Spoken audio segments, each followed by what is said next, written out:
Avez-vous déjà remarqué à quel point les abeilles sont parfaitement profilées pour vivre au plus près des fleurs?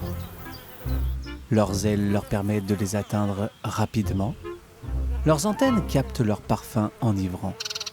Quant à leur vision en ultraviolet, elle est tout simplement idéale pour opérer le chemin vers le nectar.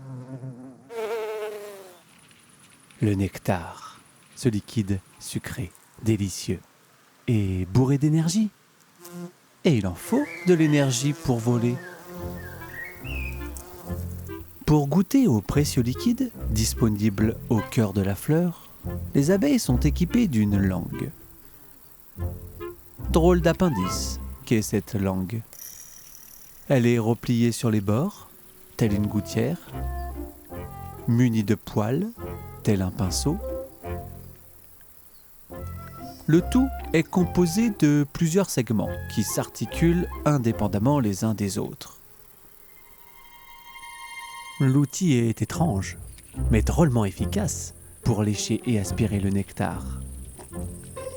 En fait, au fil du temps, la langue des abeilles s'est adaptée aux fleurs qui ont évolué vers une forme ou vers une autre.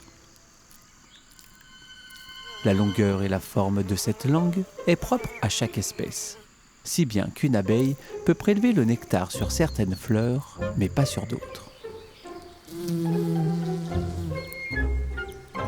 Avec leur petite langue, les collettes du lierre peuvent facilement lécher le nectar de leurs fleurs de prédilection.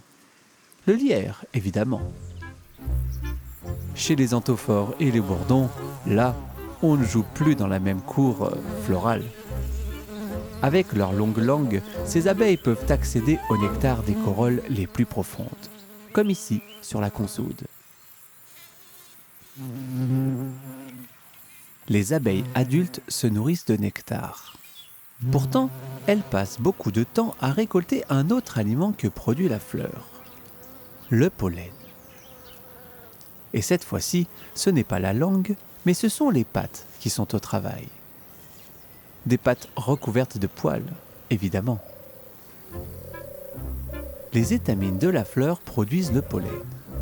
Ces grains riches en protéines sont récoltés exclusivement pour les futures larves d'abeilles. Cette récolte est une tâche laborieuse. Ici, cette halicte de la scabieuse agrippe une étamine avec ses mandibules et la brosse encore et encore avec ses pattes avant. Puis, les grains sont rassemblés sur une brosse à pollen au niveau de ses pattes arrière. Les abeilles ont toute une technique de récolte différente qui s'adapte à leur morphologie et à celle de la fleur.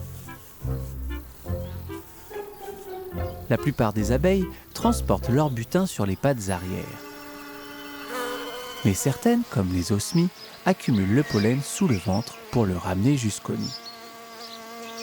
Mais soyons précis, ce sont les femelles uniquement qui récoltent le pollen pour la descendance. Les mâles, eux, ont d'autres priorités. Leur vie d'adulte est entièrement concentrée sur la transmission de leurs gènes.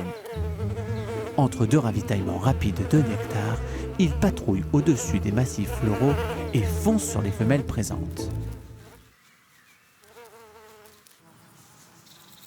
Les femelles n'ont pas une minute à perdre pour faire leur réserve de pollen.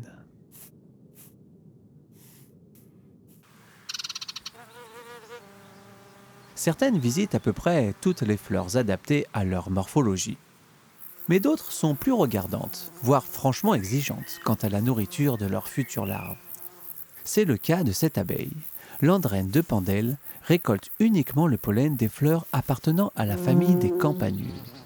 Des plantes qu'on retrouve dans certaines prairies ou au bord des chemins. La lysimaque commune, elle, ne pousse que dans des sols gorgés d'eau. Cette plante a la particularité de ne pas produire de nectar, mais une huile qui n'intéresse pas les abeilles. Sauf une, la macropède. Cette abeille nourrit ses larves uniquement avec un mélange d'huile et de pollen provenant de la lysimaque. En butinant, elle permet au passage la pollinisation des fleurs. Macropèdes et lysimaques vivent donc en symbiose et sont indispensables l'une envers l'autre. À la diversité des fleurs correspond une diversité d'abeilles. Des abeilles généralistes, d'autres spécialisées, des petites ou des grandes, avec des langues toutes différentes. C'est un vaste monde qui s'offre à nous. Un monde débordant d'ingéniosité et d'interactions fascinantes entre l'animal et le végétal, et qui se déroule là, juste sous nos yeux.